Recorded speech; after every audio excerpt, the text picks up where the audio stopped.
আপনি বললেন যে কালোবাজারি আগের থেকে তো অনেক কমে গেছে, এখন বলতে গেলে নাই। তাইও যদি দুই একটা ওই যে একজন টিকিট বলতেছিল সে বসার টিকিট নিছে, বাট এখন তো সিটটা পাচ্ছে না, তার এখন তারটা এটা স্ট্যান্ডিং হয়ে গেছে। যেহেতু আপনারা জানেন বসা এবং দাঁড়ানোর দুইটা টিকিটের মধ্যে দামটা ভেরি করে, তা আমরা অলরেডি ইনস্ট্রাকশন দিয়ে দিছি বসার টিকিটের যা দিবে দিবে, মানে যে কটা সিট আছে তারপরে 25%-এর উপরে স্ট্যান্ডিং টিকিট দিবে না।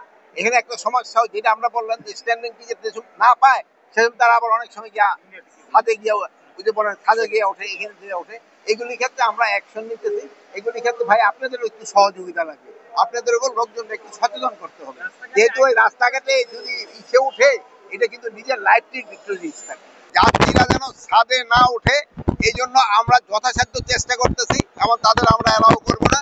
আপনারাও লোকজনকে একটু সচেতন করবেন যেন লোকজনে ছাদে না ওঠে।